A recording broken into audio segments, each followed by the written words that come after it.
Allez, salut TikTok, c'est parti pour un nouveau live aujourd'hui.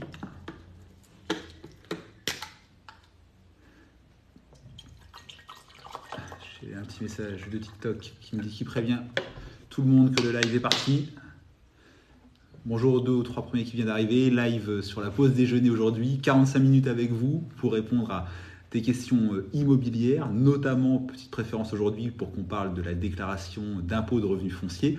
C'est un sujet que j'aime bien, que je maîtrise et en plus j'ai fait ma déclaration de revenus fonciers hier, j'y ai passé un petit moment, donc je suis chaud et toute la data est chaude pour qu'on en discute. Donc n'hésitez pas à lancer une première question et j'y réponds comme d'habitude. Ça commence à arriver tranquillement, on est une petite quinzaine. N'hésitez pas à lancer une première question, immobilier de façon générale, préférence... Ah, on a le roi du fisc, ok, qui nous dit qu'il avait la bonne réponse. Et oui, tu avais la bonne réponse. Je ne sais même pas si je le donnais de façon officielle. Je suis en train de vendre un de mes immeubles. Je fais une session de visite d'ailleurs la semaine prochaine, qui est très bien, qui est très rentable. J'en suis content. J'ai des super locataires dans cet immeuble-là, dont une association, le Téléthon, qui me loue un local commercial au rez-de-chaussée. Et pourtant, je suis amené à vendre cet immeuble-là, donc ça surprend plein de personnes. J'avais fait un TikTok pour en parler, et c'était notamment effectivement lié à la fiscalité. Parce qu'hormis la toiture qui commence à être un peu vieillissante, l'immeuble est en très bel état, les appartements ont tous été refaits un par un, même les parties communes ont été refaites, même l'électricité des parties communes, donc bref, il n'y a plus grand chose à faire dans cet immeuble-là. Et vu que moi je loue en location nue et non pas en meublé, et que cet immeuble-là je l'ai en nom propre et non pas en SCI à l'IS, je commence à avoir une grosse fiscalité. Cet immeuble-là, il me génère grosso modo 6 000 € de cash flow par an, et il me génère aussi 6 000 € d'impôts.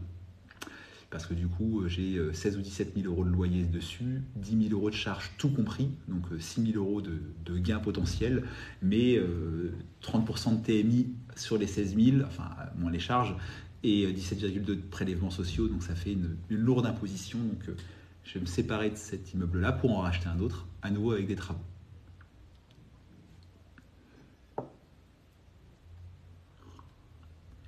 Céline Mars, je comprends ta crainte, tu aimerais investir dans les logements locatifs, mais tu as peur que le locataire ne paye pas. Je comprends tout à fait. Je vais te rassurer en te donnant les statistiques officielles. L'impayé en France représente moins de 3% des loyers, donc moins de 3% des locataires sont en impayés. Donc il est vrai que des fois tu vas en entendre parler, parce qu'on se plaint toujours de ce qui ne va pas et on parle rarement de ce qui va bien. Donc évidemment ça existe, mais déjà c'est faible et tu as des moyens de t'en prémunir. Garantie Visal, garantie loyer impayé, cautionnaire personne physique, etc. Donc de façon générale en France, l'impayé c'est 3% des loyers, mais si tu fais bien les choses, si tu es prudent, tu peux arriver à un taux près de zéro. Moi je fais du locatif depuis 8 ans, j'ai eu au maximum plus de 30 locataires en même temps et j'ai jamais eu d'impayé. Mustang qui dit coucou, merci de ta présence. Avec plaisir, c'est pendant la pause déjeuner, j'arrête à 13h30 pour aller manger, c'est un live un peu plus court que d'habitude. Et tu dis, je ne me rappelle plus de ce que tu m'as dit l'autre jour. Bah, éclaire-moi pour que... Je me souviens qu'on en avait parlé, Mustang, on avait parlé un petit peu bagnole très rapidement. Ah oui, Mustang, tu parlais de ta boîte de BTP que j'ai, tu voulais acheter plusieurs appartements meublés. Alors je te rappelais, Mustang, je crois que ta question était de savoir si tu as le droit de faire des travaux pour toi-même, c'est-à-dire est-ce qu'une société, par exemple ta SARL, peut faire des travaux dans des appartements qui t'appartiennent en nom propre ou même en SCI. Est-ce que c'est légal? Je te répondais que oui, rien ne l'interdit. Je te conseillais par contre d'être vraiment très prudent parce qu'en cas de contrôle, on va éplucher ça des deux côtés. Tu peux être tenté de sous-estimer la valeur des travaux faits par la SARL pour que ça coûte moins cher à la SCI ou au nom propre, mais un contrôleur pourra regarder ce que tu factures d'habitude à des clients, par exemple 40 € du mètre carré pour la pose de carrelage, et si tu factures 15 à ta SCI, on va te demander pourquoi, et on va dire que tu as cherché à minimiser l'impôt. Donc oui, on peut tout à fait faire des travaux pour soi-même quand on a des entreprises de bâtiments, c'est tout à fait légal, mais soyez prudents les gars à facturer les vrais montants. Alors, le roi du fils il dit, je te mets des likes pour ton contenu de qualité. Merci, ça fait plaisir. Des fois, je vois des petits cœurs passer. Je crois que c'est gratos, donc n'hésitez pas, ça me fait toujours plaisir à moi. Donc Mustang, je t'ai répondu. Mustang, je dois créer SCI avant holding.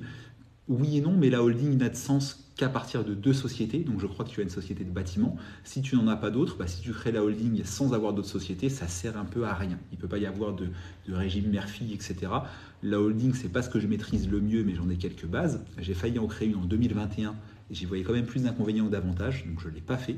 Mais en tout cas, ça a du sens qu'à partir de deux sociétés, ce qui fait 3 avec la holding, parce que c'est également une société. On a Célimars qui me demande à partir de combien de logements locatifs faut-il ouvrir une SCI ou autre. Il n'y a pas de réponse type à cette question-là. Tu peux, si c'est ta stratégie, l'ouvrir dès le départ, dès 1, mais en tout cas que si tu as le souhait d'y mettre plusieurs. Je m'explique, créer une SCI, notamment à l'IS, à l'impôt sur les sociétés, pour au final y mettre un seul ou deux biens dedans, ça sera peu rentable parce que la SCI va générer des frais, un bilan annuel comptable, 1000 € TTC à la louche, 15-20 balles par mois de frais de compte professionnel à la banque, etc. Donc ça ne se rentabilise qu'à partir de plusieurs biens au sein de la SCI. Ancelin qui nous dit bonjour, salut Ancelin, de mémoire tu es souvent sur mes lives, donc avec plaisir. Alors Olivier qui nous pose une question qui revient souvent, bonjour, quand on fait des travaux pour une location, doit-on faire les travaux soi-même? Alors moi je serais partisan de ne pas les faire moi-même, je t'explique pourquoi. Faire les travaux soi-même, c'est souvent parce qu'on y voit une économie. Par exemple, les travaux vont compter 10 000 €, donc 4 000 € de matériel, main-d'œuvre, 4 000 € de matos et 6 000 € de main-d'œuvre, donc de frais pour l'entreprise si tu fais faire les travaux. Donc en faisant les travaux toi-même, tu as l'impression d'économiser 6 000 €. À la différence 4 plus 6. Mais en fait, c'est faux, parce que sur ces 6 000 € que tu aurais payés à l'entreprise, il n'y a pas de débat, tu les dépenses, mais tu vas les déduire fiscalement de tes revenus locatifs ou les passer en charge dans ta SCI, etc. Et ça va donc minimiser l'imposition.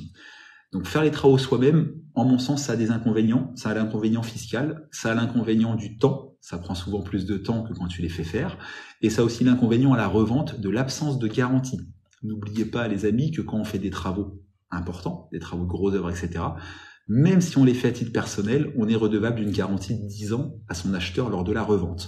Donc méfiez-vous des travaux vous-même, c'est parfois une mauvaise idée. Je comprends qu'on soit tenté de le faire quand on commence. Moi, le premier, je l'ai fait. Avec mon papa, pendant 2 ou 3 ans, on faisait les chantiers nous-mêmes. Et après, j'ai commencé à payer des impôts. Et après, je me suis dit, en fait, c'était une mauvaise idée. Donc si je peux vous faire éviter un peu d'impôts dès le départ, passez vos week-ends avec votre famille, avec vos femmes, avec vos gosses, et pas sur vos chantiers. Merci Mustang pour ton petit commentaire. Mustang qui dit ma SCI, elle sera mon nom en tant que gérant et la holding aussi. Alors, pour créer une société, notamment un SCI, tu es obligé d'avoir 2 associés. Ça, c'est une obligation. Une SCI ne peut pas être unipersonnelle. Par contre, les associés peuvent être personnes physiques, personnes morales. Donc, ta SCI pourrait avoir comme associé toi, Mustang Cabriolet, même si c'est pas ton vrai prénom, mais en tout cas toi en personne morale, et pourrait avoir ta holding ou même ta société de bâtiment. Mais en tout cas, tu dois avoir 2 associés. Mathilde qui dit petit bonjour de Bretagne Patrick. Mathilde, c'est une de mes salariées et c'est vrai que ce matin je me suis dit elle est pas là Mathilde, c'est ma femme qui la gère. Je me suis dit je peux même pas la vanner parce que j'aime bien la taquiner un peu. Donc t'es en Bretagne Mathilde, je crois que oui, on t'avait validé quelques jours de congé. Profite bien de la Bretagne, il fait beau chez nous en Normandie, j'espère qu'en Bretagne également. Mathilde qui fait de la gestion locative. Salut, copro avec portail commun relié chez le voisin qui veut plus payer l'électricité, que faire? Ah, ça c'est emmerdant, c'est toujours des trucs à la con, ce genre de choses. Que dit ton règlement de copropriété, s'il y en a bien, ou que dit vos titres de propriété respectifs concernant les servitudes? La réponse, elle est là-dedans, ça s'invente pas. Et Mustang, tu t'appelles Benjamin, j'essaierai de m'en souvenir, parce que tu es souvent sur mes lives. Coucou, question s'il vous plaît, est-ce que les piscines plages sont imposables? Écoute, je suis peut-être idiot, excuse-moi, mais je ne sais pas ce qu'est une piscine plage, donc je veux bien que tu m'éclaires. En tout cas, une piscine en dur est imposée lors de la construction, taxe d'équipement, etc., taxe d'aménagement, et augmente ta taxe foncière au cours de sa vie. Donc oui, une piscine est imposable. Par contre, une piscine plage, excuse-moi, je ne sais pas ce que c'est. On a ZGG qui nous demande ce que je pense du Grand Paris et surtout du 93. C'est peut-être la première fois que tu me vois en live, c'est pas ma région et dès que je ne connais pas, je m'abstiens de conseiller. Toto Telly qui nous dit « J'ai cru comprendre que tu n'étais pas fan de biens en Pinel. Pourquoi ?» Tu as tout à fait raison. Ça n'est qu'un avis, ça n'engage que moi, mais je ne conseille pas à mes amis, à mes auditeurs le Pinel et je n'en vends pas dans mes agences alors que je suis démarché par les promoteurs pour en vendre. Pourquoi? Toutes ces lois de défiscalisation, aujourd'hui ça s'appelle Pinel, ça s'est appelé avant d'Eurobien, Borloo, etc., cachent une quenelle, une carotte qu'on comprend lorsqu'on vient à revendre son bien. On surpaye son bien lié à l'avantage Pinel et à l'achat dans le neuf à l'achat. Et bien qu'on économise, ça il n'y a pas de débat, X milliers d'euros pendant la durée de détention du bien, lors de la revente, on est souvent en moins-value et ça annule 50 à 80% de l'avantage fiscal. Deuxième chose qui ne me plaît pas dans le Pinel, Toto Telly, c'est la façon dont c'est vendu par les gestionnaires de patrimoine et les banquiers. On te vend d'un côté quelque chose qui est simple, qui est la réduction d'impôt. C'est pas un crédit d'impôt, c'est une réduction d'impôt. Proportionnelle au prix de vente. Par exemple, 12% de 300 000 euros. Ça, c'est clair, c'est facile à comprendre et c'est indéniable. Même si ça a plein d'inconvénients, notamment lors des divorces. Achetez jamais un Pinel en couple marié. Bref, en tout cas, on te vante la réduction d'impôt, mais on ne te calcule pas l'augmentation d'impôt liée au nouveau loyer que tu vas générer.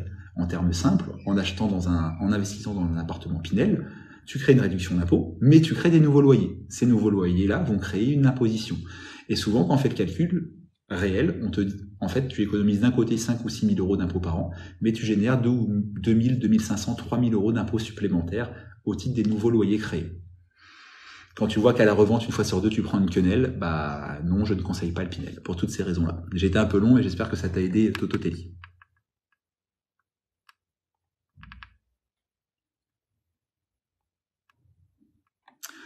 AppUser qui me demande est-ce que les taux vont continuer à augmenter? Vous pensez que ça va stagner, baisser un jour? Écoute, j'en sais rien, je vais te donner qu'un avis, mais les avis, tout le monde en a un.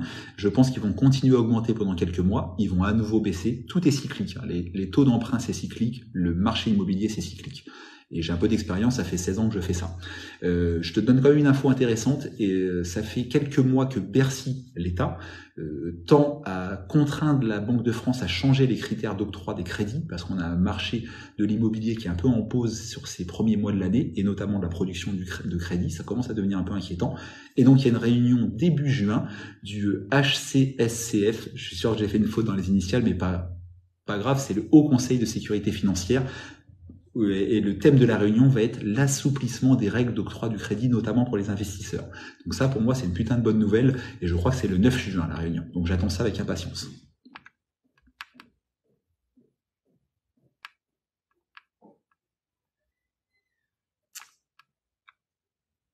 Gérald, sauf quand tu es en déficit foncier, avec l'augmentation des taux, très souvent tu es en déficit. Alors Gérald, on peut pas être en déficit foncier lié aux emprunts, sache-le, par contre ça c'est important pour donner des bons conseils aux gens. Le déficit foncier en location nue, j'adore ça. Moi cette année j'ai un déficit foncier de 6 700 euros, j'ai fait ma déclaration d'impôt hier, mais grâce aux travaux, les intérêts d'emprunt peuvent réduire tes revenus locatifs, tu as tout à fait raison, mais ne peuvent pas te mettre en déficit foncier. Sache cette petite substance-là parce qu'elle est importante. Toto Telly, merci. Donc, c'est que j'ai été clair sur le Pinel, avec plaisir. Stéphane qui dit qu'il adore mes conseils, avec grand plaisir. Si tu veux du conseil personnalisé, c'est nouveau, ça fait une semaine que je fais ça. Tu peux réserver un entretien téléphonique avec moi. Alors, évidemment, c'est payant, 39 euros pour 30 minutes, mais tu auras accès à du conseil personnalisé. Tu peux le réserver en cliquant dans ma bio sur un lien où tu as accès à un planning de réservation. Ça, c'est possible si tu veux du conseil personnalisé. Gérald qui nous parle d'une lettre ouverte au président. Alors je viens de parler juste avant, je ne sais pas si tu m'as entendu, effectivement du fait que début juin, il y a une réunion entre la Banque de France, le Haut Conseil de stabilité ou de sécurité financière et Bercy pour alléger les règles d'octroi des crédits. Alors, qu'est-ce qu'on a après comme question ? Alors, Béné qui nous demande les aides qu'on peut obtenir pour un changement de toiture, je suis bleu. Bah écoute, les aides en tant que bailleur pour un changement de toiture, il n'y en a aucune. Les aides qui existent pour les bailleurs sont celles liées à MaPrimeRénov' et au chèque énergie, et c'est lié à l'isolation. Pour faire simple, isolation par l'extérieur, moi j'en ai bénéficié en tant que bailleur en 2022, le remplacement d'une chaudière, bref, tout un tas de choses, mais le remplacement d'une toiture, s'il n'y a pas de volet isolation compris dedans, bah il n'y a aucune aide possible, ni en tant que particulier, ni en tant et encore moins en tant que bailleur. ADB qui nous demande, tu conseilles quel type de service pour attirer des locataires? Écoute, moi je suis pas un fervent défenseur de la location meublée, je pratique et je conseille le nu, donc je n'apporte pas de service dans mes logements, si ce n'est des logements en parfait état et toujours avec des cuisines aménagées équipées. Par contre, je mets aucun autre meuble. J'essaie d'avoir des salles de bain coup de cœur et des cuisines coup de cœur. B qui me demande quel est mon métier, bah, officiellement je suis agent immobilier, donc à ne pas confondre avec un conseiller en immobilier, moi je suis agent, donc je suis gérant d'agence, avec les responsabilités notamment juridiques que ça en comporte. J'ai 5 agences sur le Calvados. AppUser qui nous dit en tant que futur acquéreur, le mieux c'est d'attendre que la réunion de juin se fasse. Non, pas forcément. AppUser, la réunion de juin elle a comme mission de revoir les conditions d'octroi, pas de faire baisser les. Donc, si tu as un dossier bloqué, effectivement, peut-être que en juin-juillet, après cette réunion-là et l'assouplissement des règles, ton dossier passera. Oui. Par contre, si c'est juste une question de taux, non, je crois qu'en juin-juillet, les taux vont continuer à augmenter, non pas l'inverse.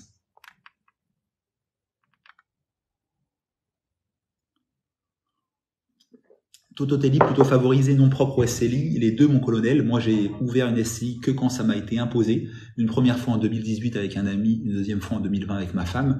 Je suis plutôt fervent du non propre pour commencer. AppUser qui s'abonne avec grand plaisir. Là on est sur un compte purement immobilier, mais si tu aimes aussi les bagnoles et le pinard, côté franchouillard, bah, j'ai un deuxième compte qui s'appelle Les Bolides de Patoche. Tu peux t'y abonner. J'aimerais acheter un 20 mètres carrés à Strasbourg sans crédit, tu penses que ça peut être intéressant? Bah écoute, Love, si c'est pour y habiter en résidence principale, why not? Si c'est pour y faire du locatif, ne paye surtout pas cash, ça serait assez idiot si tu veux mon idée, parce que les intérêts d'emprunt ont toujours un intérêt dans le locatif, que ce soit en nom propre, en meublé, en SCI, les intérêts d'emprunt ont un intérêt, donc ce serait vraiment dommage de te démunir de ton cash, si c'est pour un investissement locatif. BMW qui me demande j'ai combien de biens, bah écoute, je l'ai recalculé hier pour ma déclaration de revenus locatifs. J'en ai 18 à titre personnel, j'en ai 5 ou 6 avec ma femme et j'en ai 5 ou 6 dans une SCI.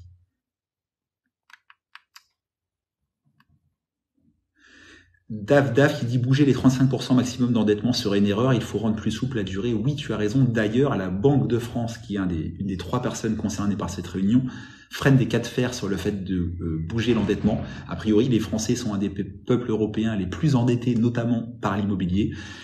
Après, ce qui, je pense, va être évoqué de ce que j'en ai lu dans les petites lignes de la réunion du mois de juin, c'est le calcul d'endettement lié aux investisseurs. À la belle époque que moi j'ai connue, les loyers étaient pris en compte par les banques, des fois pondérés à 70%, mais bon bref, c'est ce qu'on appelait le calcul différentiel de l'endettement, et maintenant c'est un peu plus compliqué, donc c'est sûrement ça qu'on va alléger, le fait de mieux prendre en compte les ressources des investisseurs par les loyers pour du coup augmenter l'endettement. AppUser qui dit magnifique, je sais pas de quoi tu parles, mais B qui dit je tiens à saluer ton travail, un des rares du monde, alors du monde je sais pas, mais qui donne des infos justes. Alors une chose est sûre, c'est que je ne conseille que sur ce que je connais. Holding, je maîtrise qu'à 50%, donc je donne des conseils basiques. Achat à l'étranger, je ne maîtrise pas, même si j'ai un bien au Portugal, donc je ne conseille pas. Acheter ou investir dans telle région, si c'est pas la mienne, je ne conseille pas, je ne sais pas, je m'abstiens. Par contre, quand je suis sur 2 mois, bah là j'y vais franco et je suis affirmatif. Ça m'arrive des fois de contredire des auditeurs. Si je suis sur 2 mois, c'est pas pour faire la bagarre, mais c'est parce que l'immobilier, notamment sa fiscalité, c'est très précis. Ça ne s'improvise pas.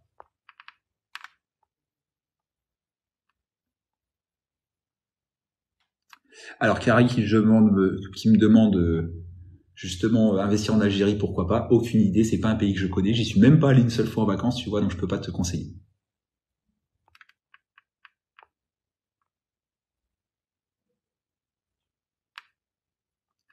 Alors, Toto Deli, je me demande comment, avec autant de biens, tu arrives à payer ta CSG et tes impôts. J'ai peut-être loupé quelque chose. Bah écoute, c'est parce que j'ai fait beaucoup de travaux. Sur l'année 2021, donc impôts déclarés en 2022, je me suis fait assassiner sur la fiscalité parce que j'ai pas fait beaucoup de travaux. J'ai fait 30 000 euros de travaux sur tous mes biens, donc c'est pas assez. Donc j'ai été fortement fiscalisé, et notamment rappel d'impôts sur 4 mois, etc. Bon bref. En 2022, ma femme m'a dit t'as intérêt à faire des travaux, sinon tu vends. Donc j'ai fait énormément de travaux. J'ai fait 86 000 euros de travaux sur l'année 2022, plus toutes les autres charges déductibles, hein, taxes foncières, intérêts d'emprunt, frais de gestion et ainsi de suite, et 86 000 euros de travaux. Donc j'ai réussi à être en déficit foncier de 6 700 euros sur une déclaration que j'ai fait pas plus tard qu'hier. Donc les travaux, c'est le secret.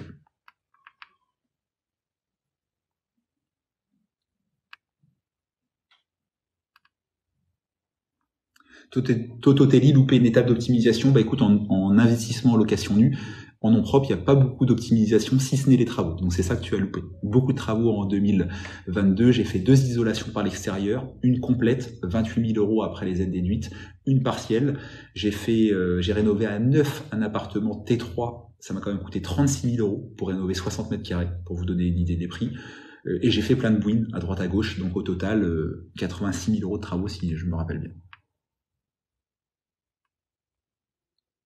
Le Hollandais, comment ça se passe si ma banque fait faillite et ferme? Dois-je continuer à rembourser mon crédit? Bah écoute, je pense qu'en France, si une des banques classiques vient à faire faillite, ça sera un peu la merde. Petite info que je vous donne, hein, vous le recevez une fois par an, un courrier de votre banque qui vous rappelle ça. On a tort, on lit pas assez souvent les courriers qu'on reçoit. L'État se porte garant de 100 000 € par contribuable, par banque placée. Donc si tu as pas beaucoup d'argent comme moi, bah t'as pas trop le problème, mais si tu as beaucoup d'épargne, ne mets pas 300 ou 400 000 € dans la même banque, ouvre plusieurs comptes pour ne pas dépasser 100 000 € par banque, parce que c'est la garantie de l'État. Alors on n'est pas en Grèce ou en Italie, mais quand même. L'offre qui dit mon objectif était de louer aux étudiants pendant l'année universitaire. Écoute, ça a plein d'avantages ça, mais ça a aussi plein d'inconvénients. Dans l'agence dans laquelle je suis en ce moment, parce que j'y travaille, on a 150 biens en portefeuille. Sur ces 150 biens, on a environ 25-30 petits appartements à Caen, donc ville universitaire dédiée aux étudiants et loués en location meublée. Quand on a des étudiants qui restent toute l'année, tout va bien. On reloue à chaque fois facilement quand on a des préavis en juin, juillet. Par contre, quelquefois, on reçoit des préavis en janvier, février, parce que l'étudiant a arrêté son école pour X raisons. Et là, je t'assure que c'est la merde. On a de la vacance locative pendant plusieurs semaines, voire plusieurs mois. Donc, méfiez-vous de l'investissement en location meublée dédiée aux étudiants, parce que des fois, on n'a pas la rentabilité sur toute l'année.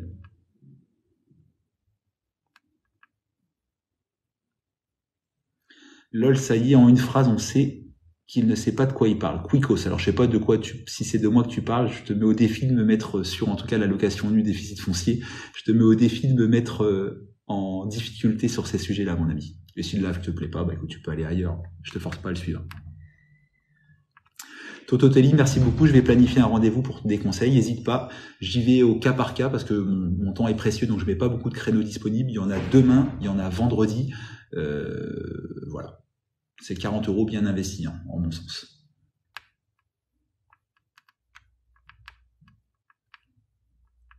Par banque, c'est par établissement ou par enseigne? Par enseigne, Nico. Donc CIC, par exemple, caisse d'épargne, et ainsi de suite. Gérald qui dit à Caen, très belle ville, mon entreprise a une résidence là-bas. Ouais, Caen, c'est une super ville, moi aussi j'adore. J'y investis pas beaucoup, hein. J'ai un seul immeuble à Caen, en face de la prison, rue du Général Moulin. J'avais un immeuble juste collé à Caen, Saint-Germain-la-Blanchère, mais je l'ai revendu il y a 2 ans. J'investis plutôt un peu plus loin, parce que les prix sont moins chers. Mais c'est une super ville, Caen. L'offre qui dit merci, ton live est intéressant, avec grand plaisir. Je passe encore 20 minutes avec vous, après je vais manger. Alors, on a Elger, j'avais déjà vu la question, j'y répondais pas, mais tu la reposes, donc je vais y répondre sans y répondre. Pour investir à Paris, à ton avis, j'attends 2024. Écoute, j'en sais rien. Comment sera le marché immobilier 2024? Je l'ignore. En tout cas, si les prix ont baissé, c'est parce que les taux auront augmenté, donc ce sera une opération blanche. Et le marché parisien, je le connais pas, donc je vais pas te dire. Fred qui me demande pour les nouvelles règles DPE, vous allez faire comment sur le long terme? Bah écoute, c'est aussi pour ça que j'ai fait de l'isolation par l'extérieur sur 2 de mes immeubles l'année dernière, que j'ai refait à neuf un T3 pour 36 000 €, etc. pour avoir des DPE qui sont bons. Je vise toujours un en D, donc j'ai plus aucun appartement de A à Z, j'en ai plus aucun en F ou en G, j'en ai encore 2 en E, et après ils sont tous en D ou en C, donc tout va bien. E, j'ai jusqu'à 2034 avant d'être emmerdé.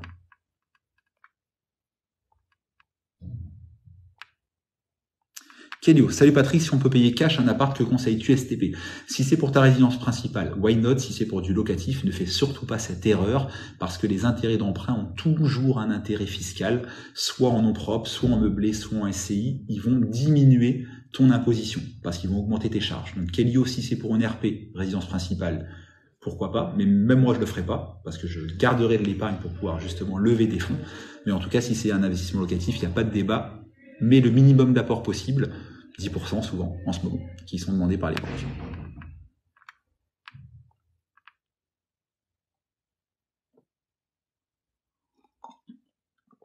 Fred qui dit 2034, c'est demain.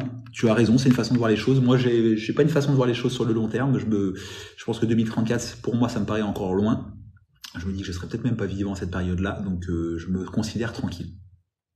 Et 2050, je serai déjà vieux. BMW qui nous demande résidence principale, il faut le garder combien de temps? Bah, autant de temps que tu as envie de rester dedans. En tout cas, si tu parles de l'exonération à la revente, si plus-value pour une résidence principale, il n'y a pas de délai imposé, c'est juste qu'on va vérifier la véracité de ton statut de résidence principale.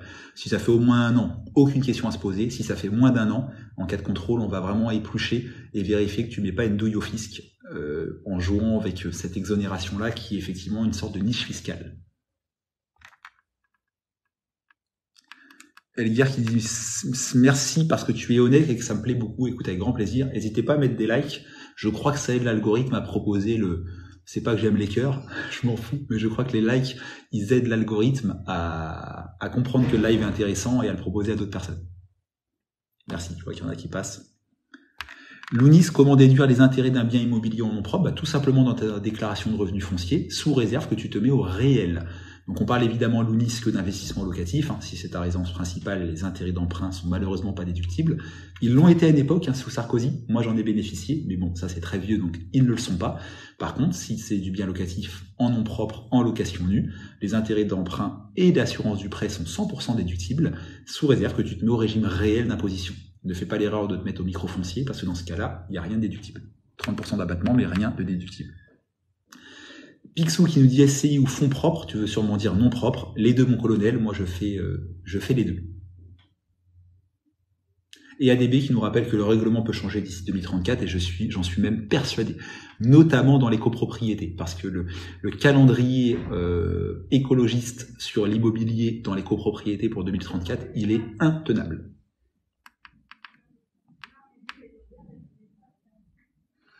Alors, SEM 1423, donc tu es un local de l'étape, tu viens de If ou Cormel-le-Royal vu ton code postal. Qu'est-ce que je conseille? Alors, évidemment, c'est facile à dire, mais je préfère les grandes surfaces parce qu'il y a moins de turnover. Tu vois, les seuls studios que j'avais, c'est dans l'immeuble que j'ai vendu il y a 2 ans, à Saint-Germain-la-Blanchère, tu dois connaître si t'es normand, et c'est là où j'avais le plus de turnover, forcément parce que c'est des petites surfaces. À l'inverse, sur mes autres immeubles, j'ai souvent des T3, T4. J'ai même, par exemple, à Thury-Harcourt, un appartement de 120 mètres carrés, un T6. La locataire est là depuis 2017. Aucun changement de locataire. J'ai une maison à Thury-Harcourt. C'est au moins 2 ou 3 ans minimum à chaque fois. Donc, je préfère les grandes surfaces.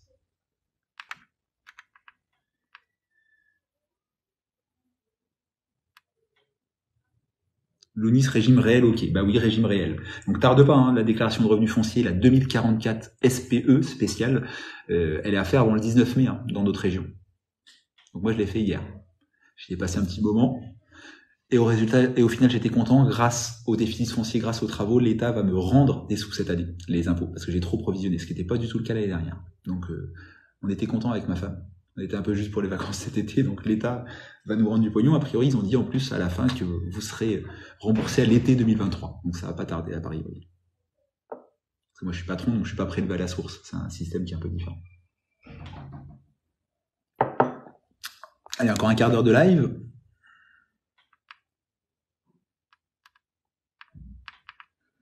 User qui nous dit bonjour, j'ai hérité d'un appartement, 170 000 €, vente ou location. Dans les deux cas, la fiscalité va pas forcément être bonne, user. Pourquoi? Si tu le mets en location, tu as aucune charge déductible, t'as pas d'intérêt d'emprunt, etc. Et donc tu vas être fortement fiscalisé si tu fais de la location nue. Si tu le vends, méfie-toi du prix retenu dans la succession. Si tu le revends au même prix qui a été retenu lors de la succession, pas de souci. On va partir du principe que tu as déjà payé ou tu as été abattu, tu as eu abattement, mais tu as déjà payé sur les droits de succession, donc tu paieras pas de plus-value à la revente. Mais si l'appartement vaut aujourd'hui 170, mais que il a été retenu en 120 000, par exemple, dans la valeur de succession, bah, tu vas payer de l'imposition sur le delta.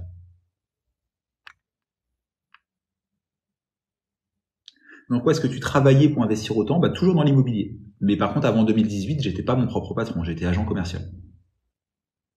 Bonjour, est-ce que tu as déjà fait des congrès d'immobilier? Est-ce que c'est réellement intéressant? Non, j'ai déjà fait des salons de l'immobilier, mais pour les professionnels, et je pense que c'est pas ça ta question. Je pense que toi, tu parles plutôt côté investisseur, donc non, j'en ai jamais fait, donc je peux pas me prononcer.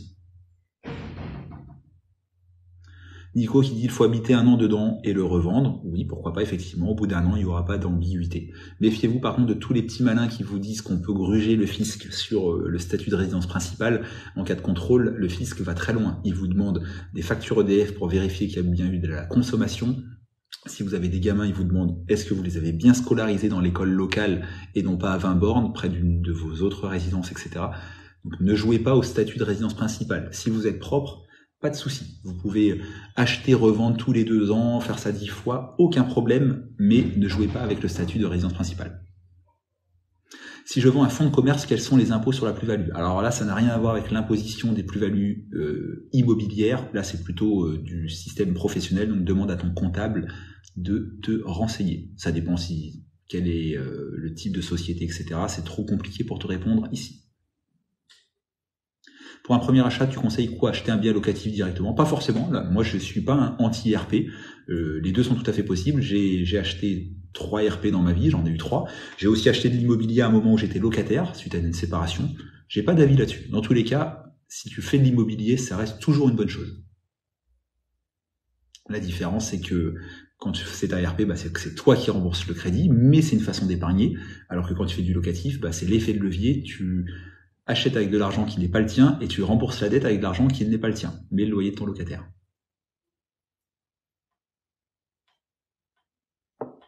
J'ai encore un petit quart d'heure de live, n'hésitez pas. Nico, quel a été ton premier achat? Alors, 2020, une petite maison RP, 60 000 €, 30 000 € de travaux. Je l'ai vendu 6 mois après suite à une séparation. J'ai eu 2 séparations dans ma vie et on est parti avec 20 000 € chacun, donc c'était un bon achat. Donc 2020, j'avais 20 ans, ma première RP. Et 2015, j'avais 27 ans, mon premier immeuble, investissement locatif. J'ai acheté directement un petit immeuble de silo en direct. Arnold, j'ai acheté un autre appartement pour y mettre ma mère gratuitement. Est-ce que je serai imposé pour? Alors, s'il n'y a pas de loyer, tu ne seras pas imposé. Par contre, tu n'auras aucune charge déductible, évidemment. Si, par exemple, tu as 4 ou 5 appartements, tu peux pas te dire que tu passes aussi noyé dans ta déclaration de revenus fonciers les charges d'un appartement que tu prêtes gratuitement à ta mère. C'est pas possible. Par contre, si tu lui fais un loyer, un vrai loyer de marché, tu pourras passer les charges, mais tu devras aussi déclarer les revenus.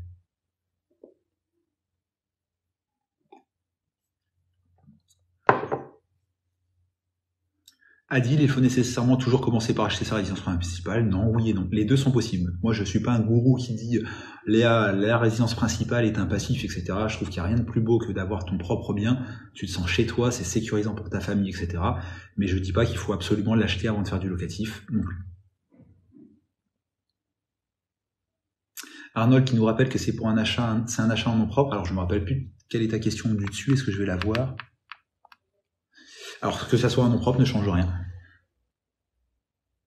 J'ai une maison principale et un appartement locatif. Ok. Je suis marié et j'ai un enfant pour les droits de succession. Alors, Zen, quel âge as-tu déjà? C'est bon de se poser des questions sur la transmission à ses enfants, je pense, à partir de 50 ans. Avant ça, c'est pas être très optimiste sur sa durée de vie. Parce qu'une fois qu'on donne, on donne. Hein. Donc, t'as 56 ans, donc c'est cohérent de se poser ces questions-là. Donc tu as le droit, tu peux par exemple faire une donation de l'usufruit, de la nue propriété à ton ou à tes enfants. Tu gardes l'usufruit, comme ça tu continues à percevoir les loyers du bien locatif jusqu'à ta mort. Par contre, tes enfants en sont d'ores et déjà nus propriétaires et ça te permet de bénéficier des abattements. Tu as le droit de donner 100 000 € par enfant tous les 15 ans. Donc si tu donnes à tes 56 ans, zen, et que tu décèdes que dans minimum 16 ans, donc à 71, tu auras bénéficié d'un abattement intéressant. Fred qui nous dit bonjour Patrick, salut Fred, t'es souvent sur mes lives, je sais pas si t'es du coin, mais t'es souvent sur mes lives. Hello, je suis là encore là 10 minutes, parce que là, souvent je déborde sur les lives, mais là on est sur une journée professionnelle, timée, faut que je mange avant mes rendez-vous de l'après-midi. Arnold, bonne continuation à toi. Bon appétit aussi pour ceux qui sont... C'est la première fois que je fais un live sur l'heure du déjeuner. Et j'ai un peu de monde, donc c'est cool. Zen, je dois voir un notaire pour ça? Oui. Pour le faire, oui, bien évidemment. Pour avoir les conseils, non. Tu peux t'adresser à quelqu'un qui s'y connaît, professionnel ou pas, mais quelqu'un qui s'y connaît. Par contre, pour acter la donation, oui, bien évidemment, devant un notaire. Et quand vous faites des donations, s'il y a plusieurs enfants, ne faites jamais des donations sèches. Faites toujours des donations partage pour figer la valeur des biens donnés. Sinon, c'est une injustice que vous allez créer envers vos enfants lors de votre décès. De faire une donation sèche qui ne fixe pas la valeur des biens donnés.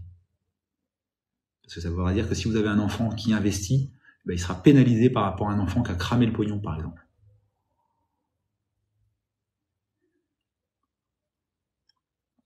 Encore 10 minutes de live, je rappelle deux choses. Une chose, c'est que pour ceux qui aiment les voitures et les bons vivants, j'ai un deuxième compte TikTok qui s'appelle Les Bolides de Patoche, donc rien à voir avec l'immobilier, mais si vous aimez les bagnoles, allez y faire un tour, c'est plutôt sympa. Et pour ceux qui veulent aussi du conseil personnalisé en immobilier, à la demande des personnes sur TikTok, hein, c'était pas mon idée à la base, j'ai ouvert des créneaux d'échange téléphonique avec moi, 30 minutes, ça coûte 39,90 €, c'est évidemment pas gratuit, mais là vous m'avez en tête-à-tête au téléphone pour répondre à des questions précises sur dans quoi investir, la fiscalité de l'immobilier, etc. Le lien est disponible en bio sur mon TikTok. Est-ce qu'il y a un intérêt de faire des travaux d'isolation pour passer le DPE de E à B directement? Alors notamment si c'est un bien locatif, oui, bien évidemment mon ami, parce que déjà tu vas améliorer la qualité de ton bien, tu vas améliorer sa valeur à la revente et tu vas surtout bénéficier d'une fiscalité intéressante sur les travaux, voire même d'aide, parce qu'on a le droit en tant que bailleur aux aides MaPrimeRénov', au chèque énergie. J'en ai bénéficié moi en 2022. En nom propre. Par contre en SCI, même à l'impôt sur le revenu, on n'y a pas le droit. J'avais un petit doute, j'espérais SCI à l'IS, je savais qu'on n'avait pas le droit à MaPrimeRénov', mais SCI à l'IR, vu que c'est une transparence fiscale, j'espérais qu'on ait le droit aux aides MaPrimeRénov', et non, c'est pas le cas. Parce que j'ai fait une petite isolation par l'extérieur d'un immeuble rue du Général Boulin à Caen, vu que Sem était de Caen comme moi, et ça m'a coûté 9 500 €, c'était que la façade arrière, et ça, j'y ai un intérêt fiscal, mais j'y ai pas eu d'aide MaPrimeRénov'.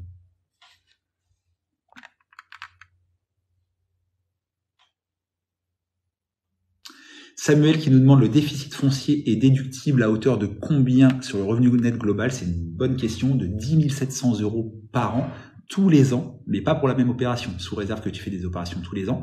Et là, pendant 3 ans, donc de 2023 à 2025, le déficit foncier peut être doublé, donc 21 400, si je suis pas trop mauvais en calcul, si tu as fait des travaux liés aux économies d'énergie. Donc de façon pérenne, ça a toujours existé. Déficit foncier reportable sur les revenus nets global de 10 700 € par an, et ça peut être tous les ans sous réserve que tu fais tous les ans des travaux. Et là, pendant 3 ans, il peut être doublé, même si c'est pas forcément intéressant selon votre TMI, mais il peut être doublé pour certains types de travaux. Gaspard, faut vraiment rien gagner pour avoir MaPrimeRénov', c'est frustrant. C'est faux, Gaspard, désolé de te contredire, mais c'est complètement faux. MaPrimeRénov', tout le monde y a le droit. Tu as des catégories de couleurs. Donc les gens qui ont les plus gros revenus, et j'en ai fait partie l'année dernière, sont dans la catégorie rose, donc ont moins d'aide que les autres. Mais de dire qu'on n'a pas d'aide, c'est faux, parce que même si tu gagnes 200 000 € par an, en tant que bailleur, tu as le droit à MaPrimeRénov', c'est juste que tu seras dans la catégorie la moins favorable. De mémoire, il y a 4 couleurs, ça va de bleu à rose. Et oui, moi, par exemple, sur une isolation par l'extérieur d'un immeuble qui m'a coûté au total 32 000 €, j'ai eu 2 500 € d'aide. J'en aurais peut-être eu 10 000 si j'étais moins aisé, mais j'ai quand même eu des aides. Désolé Gaspard, je te contredis, mais c'est faux.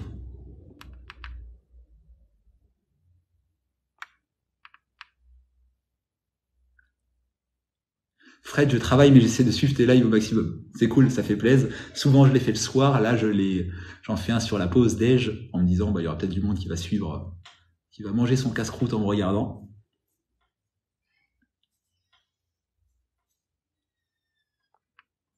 Que ferais-tu si tu débutais avec 30 000 €, t'en servir d'apport pour plusieurs crédits ou bien? Alors c'est déjà une belle somme. Quand j'ai commencé mon premier investissement locatif, j'avais même pas ça en épargne à la banque.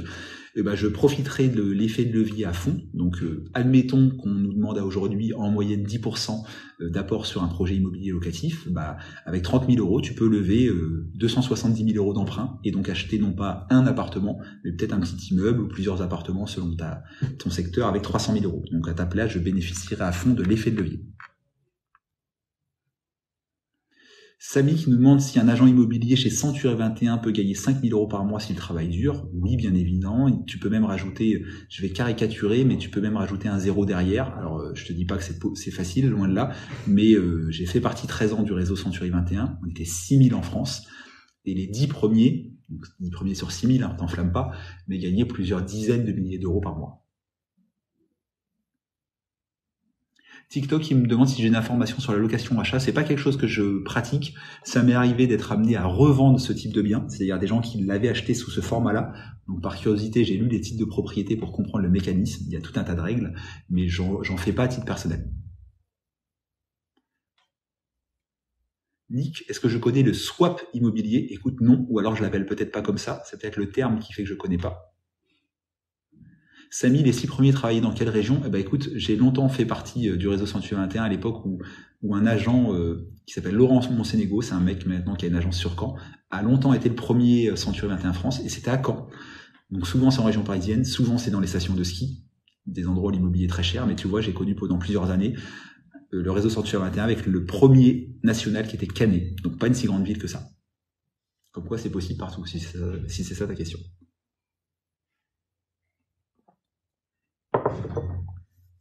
Est-ce que je pense qu'un investissement locatif à Paris est perspicace? C'est pas un secteur que je maîtrise. Je sais qu'à Paris, les prix de l'immobilier sont très chers, les loyers pas tant que ça, et en plus plafonnés.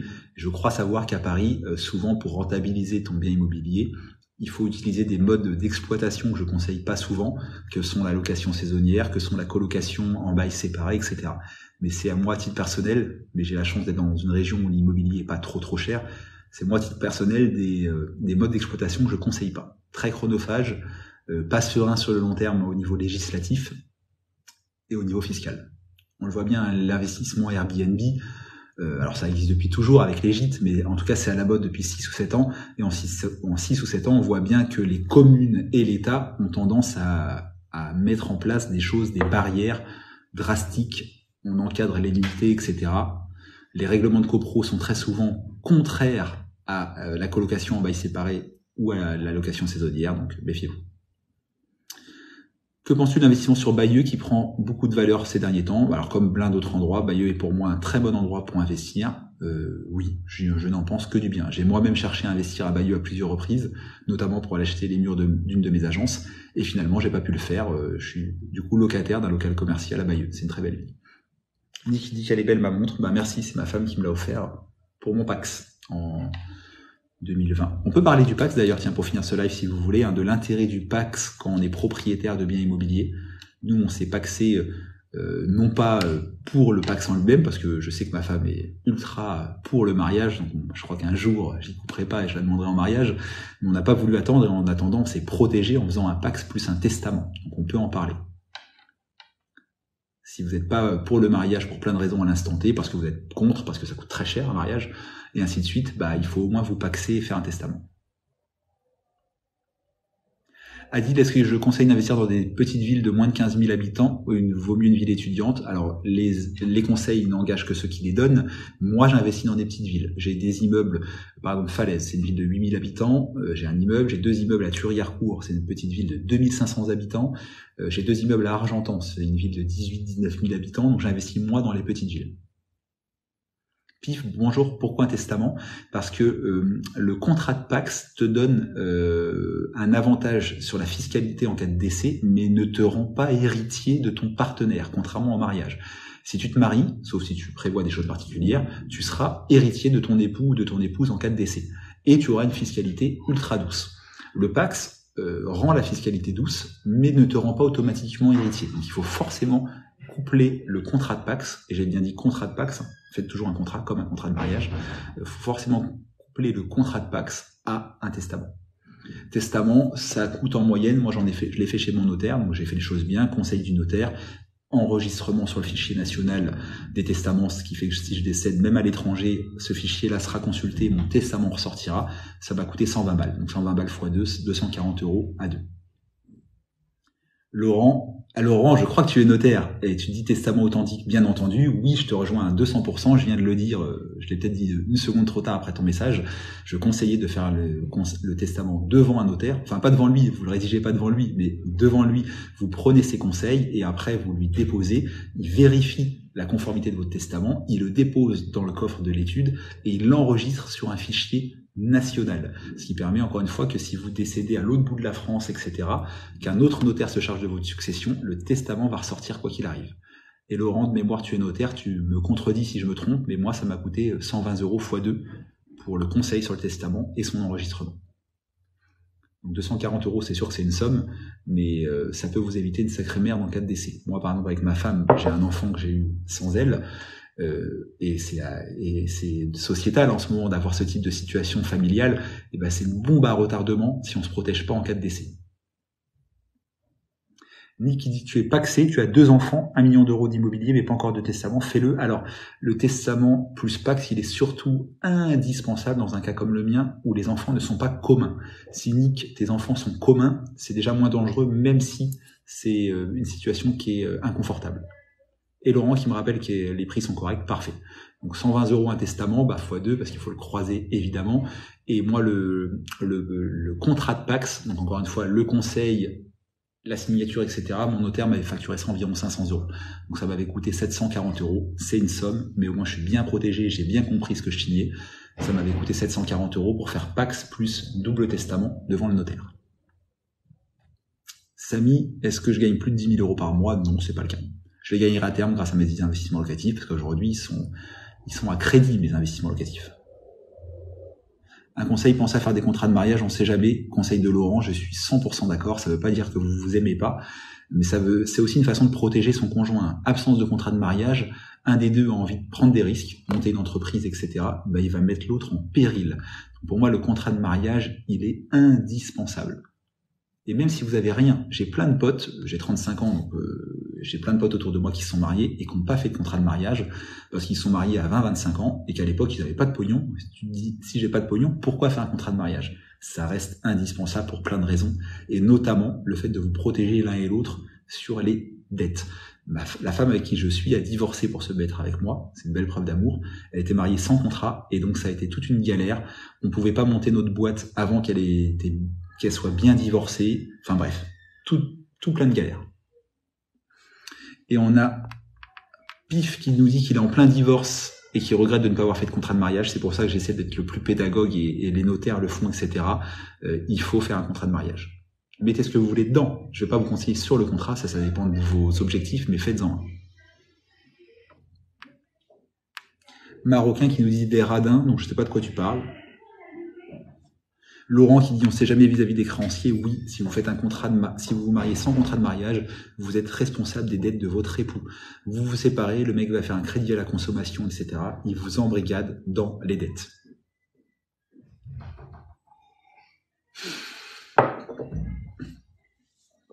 Question de Samy auquel je ne répondrai pas.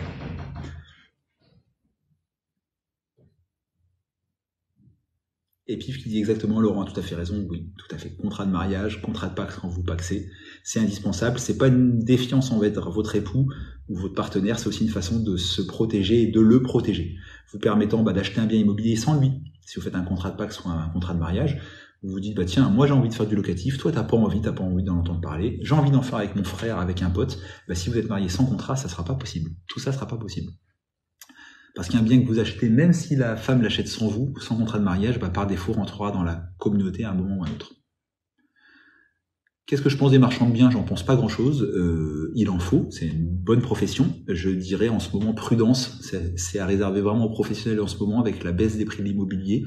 Tu achètes en ce moment dans un marché qui va continuer à baisser légèrement, donc il faut vraiment que tu sois sûr de ta marge pour pas prendre une quenelle à la sortie. Allez, encore quelques minutes de live, j'avais dit 13h30, j'arrête maximum dans 2-3 minutes. Il peut y avoir une ou deux autres questions.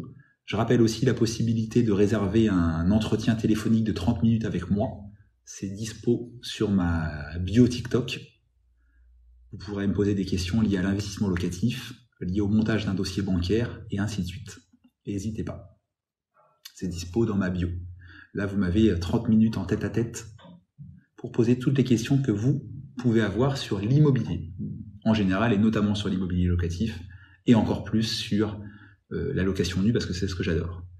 Tu penses quoi des vendeurs de rêve en formation immobilière? Je pense que dès qu'on commence à vendre une formation, c'est que...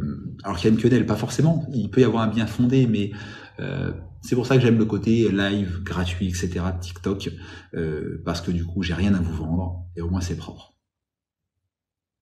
Pif qui dit que c'est très intéressant, tu t'abonnes à mon compte avec plaisir. Rien à voir avec l'immobilier, mais si tu aimes aussi les bagnoles, j'ai un deuxième compte sur lequel je te parle gros moteur. Ça s'appelle les bolides de Patoche. J'ai la chance d'avoir quelques voitures. J'en possède 4 à l'instant, dont 2 voitures de collection, entre guillemets. Donc si tu aimes les bagnoles, n'hésite pas. Ça s'appelle les bolides de Patoche. Par contre, si tu n'aimes pas les bagnoles, si tu es anti-moteur thermique, etc. Laurent, je possède quoi? Alors, sur les voitures de collection, j'ai une MGB de 1979, donc voiture de collection qui a 45 ans. J'ai une Alfa Romeo GTV de 1997, donc c'est ce qu'on appelle un Young Timer, qui va bientôt passer voiture de collection, avec un moteur 3 litres V6, moteur Busso, super bagnole. Et dans la vie de tous les jours, j'ai un Jeep Renegade et ma femme une Mercedes classe A électrique, enfin hybride.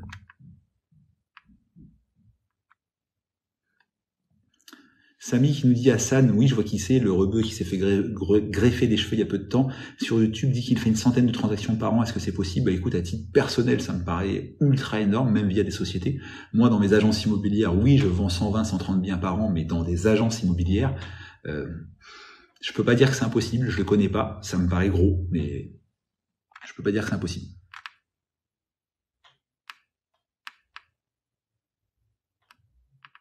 Laurent qui dit oh c'est très classe, merci, c'est gentil.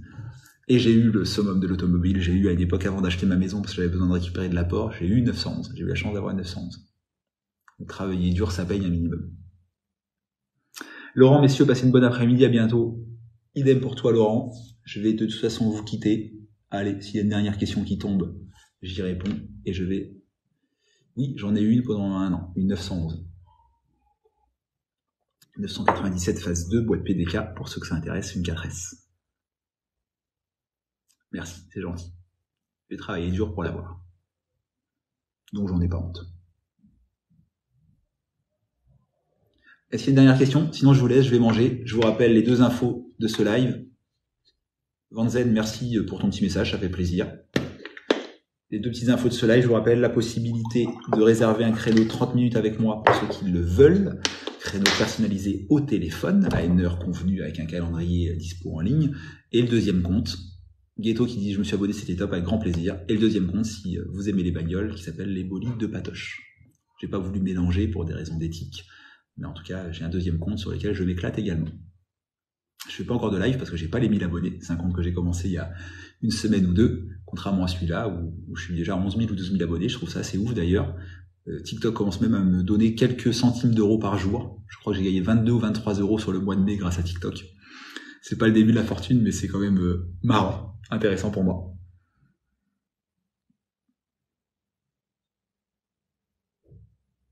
Les bolides de Patoche, c'est YouTube ou TikTok? C'est TikTok, mon ami. C'est TikTok.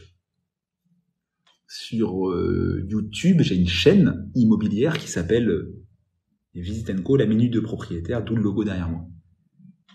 Fred, merci pour le live, avec grand plaisir, t'es un fidèle... N'hésite pas à me dire douter Fred, parce que je crois que je t'ai déjà posé la question, vu que t'es un fidèle auditeur, j'ai en général une bonne mémoire des noms des régions, donc je serais curieux de savoir d'où tu es. À bientôt, je referai sûrement un live pendant ce pont prolongé de l'Ascension. Je pense qu'à un moment je vais avoir un peu de temps et j'aime bien, je m'ennuie vite, donc j'aime bien faire des choses qui changent, donc je ferai sûrement un live vendredi, samedi, peut-être même jeudi. Bref, je ferai sûrement un live pendant le pont de l'Ascension.